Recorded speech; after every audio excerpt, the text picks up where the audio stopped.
Hello friends. कल के part में हम लोगों ने डिफरेंट एनिमल्स में कैसे वो फूड को इनटेक करते हैं, उनका मोड क्या होता है वो हमने देखा था। जैसे सिफोनिंग हो गया, स्पॉन्जिंग हो गया, या च्यूइंग हो गया, या सकिंग हो गया। ये डिफरेंट कुछ टाइप्स थे जिसके द्वारा एनिमल्स अपना फूड इनटेक कर रहे थे। और हमने आगे ह्यूमन डाइजेस्टिव सिस्टम की पूरी बात की थी, उसमें ट्रैक भी देखा था और ग्लैंड्स उससे एसोसिएटेड भी देखे थे। ठीक है, और आज हम लोग डाइजेशन इन ग्रास ईटिंग एनिमल्स देखेंगे। ठीक है, और इसके बाद अमीबा का जो है फूड इनटेक का प्रोसेस देखेंगे। लेकिन उससे पहले हम लोग एक इम्पॉर्टेंट कॉन्सेप्ट हम लोग का देख लेते हैं, डायरिया जो बीमारी होती है। डायरिया कैसे होता है? तो कई बार आप लोगों ने ऐसा फील किया होगा कि आपको कई बार आपको वॉशरूम जाना पड़ जाता है और वाटरी स्टूल, काफ़ी आपका जो स्टूल होता है वो काफ़ी ज़्यादा वाटरी रहता है और कई बार आपको दिन भर में जाना पड़ जाता है। This condition is known as diarrhoea. इसी को हम लोग डायरिया के नाम से जानते हैं। और ये जो होता है किसकी वजह से कॉज होता है? कोई इन्फेक्शन हो सकता है, या फूड पॉइजनिंग हो सकता है, या इनडाइजेशन हो सकता है। ठीक है, आपने खाना खाया वो आपको सही से पचा नहीं, या उसमें कुछ ऐसा कुछ बैक्टीरिया चले गए हों जो आपके खाने को पॉइज़न कर देते हैं, जिससे आपका पेट जो है ख़राब हो जाता है। ठीक है, या डाइजेस्टेड अच्छा नहीं है, आपका खाना जो है अच्छे से डाइजेस्ट नहीं हो पाया है। तो ये सब डिफरेंट कॉजेज़ होते हैं जिनकी वजह से ऐसा हम लोगों को होता है। और ये अपने इंडिया में बहुत ज़्यादा कॉमन है, और जो छोटे बच्चे हैं उनमें तो बहुत ही ज़्यादा है ऐसा। अगर सही समय पे इसका ट्रीटमेंट ना किया जाए तो कई बार सीवियर कंडीशंस भी हो सकती हैं और ये फैटल भी हो सकता है। इससे ये जानलेवा बीमारी भी हो सकती है। This is because of the excessive loss of water and salt from the body. अब ये होता क्यों है? बहुत ज़्यादा जब आप वाटर स्टूल आप निकालोगे, फ्रिक्वेंटली जाओगे लगातार, तो उससे होगा क्या कि जो आपकी शरीर का पानी है, जो वाटर है, और जो सॉल्ट्स हैं, डिफरेंट एसेंशियल्स जो सॉल्ट आपके बॉडी में प्रेजेंट हैं, ये सब आपकी बॉडी से लॉस कर जाते हैं, निकल जाते हैं, जिसकी वजह से आप काफ़ी ज़्यादा कमज़ोर फील करते हो। तो डायरिया को कभी नेगलेक्ट नहीं करना चाहिए, और आप किसी डॉक्टर से कंसल्ट करो। उससे भी पहले आपको पानी को गर्म करके और उसको ठंडा करके और उसमें थोड़ा सा सॉल्ट और शुगर ऐसा मिला के उसको आपको ले लेना होता है, जिससे हम लोग ओरल रिहाइड्रेशन सॉल्यूशन भी कहते हैं। आपकी बॉडी, जब आप डायरिया अगर आपको है तो उसमें आपकी बॉडी हाइड्रेटेड हो जाती है, आपकी पानी का बहुत ज़्यादा लॉस हो जाता है आपकी बॉडी से। उसको रिहाइड्रेट करने के लिए और इसेंशियल सॉल्ट्स को बॉडी को प्रोवाइड करने के लिए हम लोग ऐसा करते हैं। ठीक है, तो उसको हम लोग ORS भी कहते हैं, ओरल रिहाइड्रेशन सॉल्यूशन। ठीक है, अब हम लोग देखेंगे डाइजेशन इन ग्रास ईटिंग एनिमल्स। आपने कभी गाय, भैंस, बकरियों को आपने देखा होगा कि वो लगातार जब बैठी भी रहती हैं तब भी उनका मुंह लगातार चलता रहता है, कुछ ना कुछ वो चबाया करती हैं अपने मुंह में। तो ये जो ग्रास ईटिंग एनिमल्स होते हैं ये ऐसा कॉन्टिन्यूसली च्यू क्यों करते रहते हैं?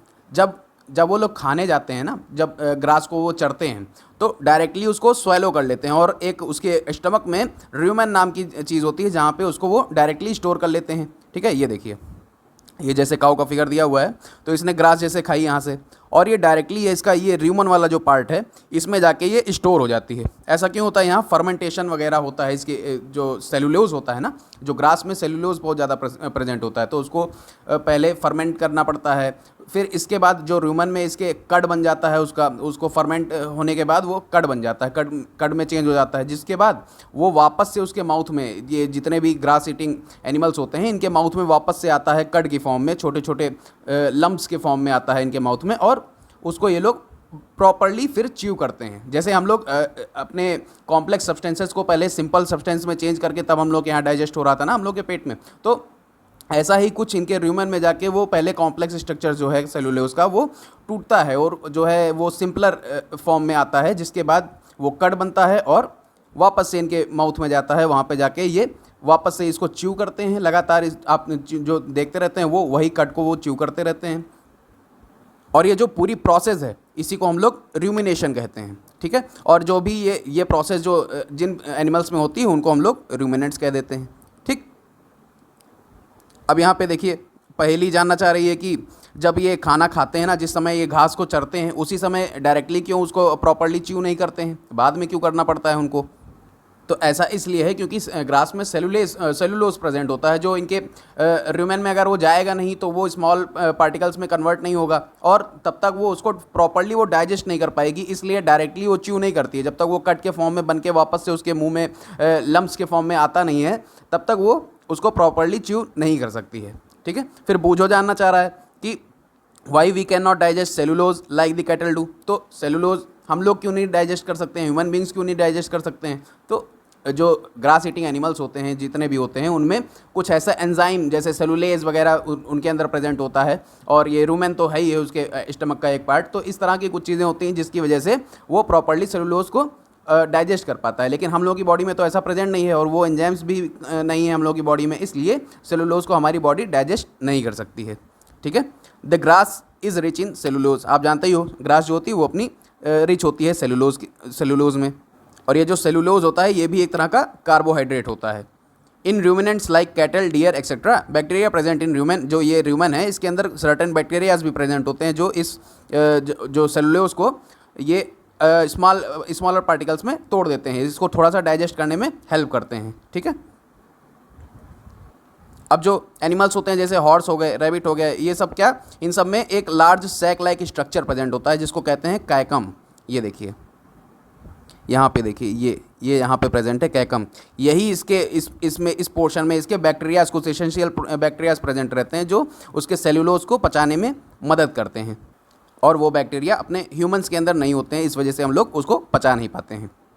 So for you have learned about animals which possess the digestive system, पर अब कुछ ऐसे भी ऑर्गेनिज्म होते हैं जिनके पास माउथ भी नहीं होता और डाइजेस्टिव सिस्टम भी नहीं होता, तो वो कैसे अपने खाने को कैसे खाते हैं और कैसे उसको डाइजेस्ट करते हैं, एब्जॉर्ब करते हैं, कैसे उनको एनर्जी मिलती है अपने फूड से, तो ये देखेंगे हम लोग feeding and digestion in amoeba. तो अमीबा में प्रॉपर्ली कोई माउथ नहीं होता है, उसमें कोई डाइजेस्टिव ऐसा कोई सिस्टम नहीं होता, तो फिर वो कैसे अपने फूड को डाइजेस्ट कर पा रहा है। अमीबा जो होता है वो माइक्रोस्कोपिक होता है और सिंगल सेल्ड होता है ऑर्गेनिज्म। ठीक है, और ये किसी तालाब में या लेक वगैरह में ये सब इस तरह के पानी में कहीं पाया जाता है, माइक्रोस्कोपिक होता है। ठीक है, हम लोग अपनी नेकेड आई से उसको देख नहीं सकते हैं। अमीबा के पास सेल मेम्ब्रेन होती है, आपने जैसे देख रखा था ना पिछली बार, ये देखिए इसकी कुछ ऐसे, ये सेल मेम्ब्रेन हो गई इसकी, है ना, इसकी सेल मेम्ब्रेन हो गई, ये इसका न्यूक्लियस ये देखिए हो गया यहाँ पे। ठीक है, फिर इसके आसपास जो जेली लाइक स्ट्रक्चर है ये इसका साइटोप्लाज्म हो गया, तो ये सब चीज़ें अमीबा में प्रेजेंट होती हैं। अब आप इसमें देख पा रहे होगे कुछ ये सब ये यहाँ पे कुछ इस तरह से जो बना हुआ है, ये फूड वैक्यूल्स हैं, ये जो अमीबा के अंदर हैं ये फूड वैक्यूल्स हैं। इसमें आपका फूड जो है जाता है और यहीं पे इसमें कुछ डाइजेस्टिव जूसेस सेक्रेट होते हैं इसके फूड वैक्यूल्स में, और उसको वो डाइजेस्ट करते हैं उस फूड को। ठीक है, और उसको डायरेक्टली वो इजेक्ट कर देता है। अब कैसे इसकी प्रोसेस पूरी होती है आप लोग यहाँ पे देखिए। अमीबा जो होता है इसमें कोई हैंड वगैरह तो होता नहीं है। अब अमीबा जो होता है वो लगातार अपनी पोजीशन को चेंज भी करता रहता है, और अपने फूड को टेक करने के लिए वो झूठे हाथ, जिनको झूठा हाथ या माउथ कह दो, कुछ इस तरह का कुछ प्रोजेक्शंस अपनी बॉडी से वो निकालते हैं। ये देखिए कुछ इस तरह से ये प्रोजेक्शंस इसने अपनी बॉडी से बाहर निकाले हैं, इनको हम लोग सूडोपोडिया कहते हैं। ठीक है, फॉल्स फीट। ठीक है, फॉल्स फीट ऐसा मूवमेंट इनके कुछ रहता है अमीबा में, और ये इनके पास जैसे ही कोई बैक्टीरिया या फूड पार्टिकल कोई आएगा तो उसको इंजेक्शन करने के लिए कुछ इस तरह के स्यूडोपोडिया उनके जो है फॉल्स फीट निकल आते हैं अमीबा में, और इस तरह से कुछ फूड वैक्यूल में फूड अंदर जाके इंजेक्शन की प्रोसेस से ये अंदर जाता है और यहाँ पे फूड वैक्यूल में ये कन्वर्ट हो जाता है। ठीक है, इसके अंदर अब डाइजेस्टिव जूसेस यहाँ पे होंगे, ठीक, जो इस फूड को डाइजेस्ट करने में हेल्प करेंगे, और उसके बाद जब इस तरह से कुछ डाइजेस्ट हो जाएगा और यहाँ पे एब्जॉर्ब हो जाएगा, इसका डाइजेशन हो जाएगा पूरी तरीके से, और उसके बाद यहाँ पे जो भी वेस्ट पार्टिकल बचेगा उसको वो वापस से इस तरह से कुछ इजेक्ट कर देगा। ठीक है, कुछ इस तरह से ये इजेक्ट कर देगा, अपनी बॉडी से वापस बाहर निकाल देगा। ये देखिए अमीबा का एक रियल फिगर देखिए आप, ये देखिए ये सब फूड वैक्यूल्स हैं, इसके अंदर फूड प्रेजेंट है, और ये स्यूडोपोडिया हैं ये सब। ठीक है, ये झूठे जो फीट हैं इसके फॉल्स फीट्स हैं। ठीक, और कहीं ना कहीं से ये निकालेगा इसको। ओके, साइटोप्लाज्म है ये पूरा अपना, और फूड वैक्यूल से आपने देख ही लिया इसके अंदर फूड प्रेजेंट है। ठीक, तो कुछ इस तरह से अमीबा अपना होता है। तो आप लोगों ने देख ही लिया किस तरह से फूड वैक्यूल में खाना उसका ट्रैप हो जा रहा था, उसके अंदर डाइजेस्टिव जूसेस उसको जो है सिंपलर सब्सटेंस में उसको तोड़ दे रहे थे, और उसके बाद वो उसके फूड को डाइजेस्ट कर ले रहे थे। ठीक है, और उसके जो जितने भी न्यूट्रिएंट्स थे वो एब्जॉर्ब हो जा रहे थे उसकी बॉडी में। वो जो एब्जॉर्ब सब्सटेंस थे वो किस में हेल्प कर रहे थे, उसको ग्रोथ में हेल्प कर रहे थे, उसकी बॉडी की मेंटेनेंस में हेल्प कर रहे थे, और अमीबा के मल्टीप्लिकेशन में उसको हेल्प कर रहे थे। The undigested residue of the food is expelled outside by the vacuole. अब वैक्यूल के द्वारा ही वो एक्सपेल कर दिया जाएगा, बाहर निकाल दिया जाएगा बॉडी के जो भी अनवांटेड जो मटेरियल होगा, जो वेस्ट होगा उसकी बॉडी में। अब जो बेसिक प्रोसेस होती है जो भी डाइजेशन की, कितने भी जो भी एनिमल्स हों, सभी में लगभग लगभग सेम रहती है। अब आप लोग बाद के चैप्टर्स में पढ़ोगे किस तरह से जो फूड एब्जॉर्ब हुआ है उसका ट्रांसपोर्ट किस तरह से होता है अपनी बॉडी के डिफरेंट पार्ट्स में। जहाँ पे इंटेस्टाइन में आपका एब्जॉर्ब हो रहा था ना फूड, वहाँ से वो कैसे डिफरेंट बॉडी के पार्ट्स तक जाता है, एनर्जी प्रोवाइड करता है, ये सब हम लोग देखेंगे। तो आज के कीवर्ड्स अपने ये सब आप लोग देख लीजिएगा, ये हमने पूरा कवर किया है। ठीक, thanks for watching this video, please like share and subscribe.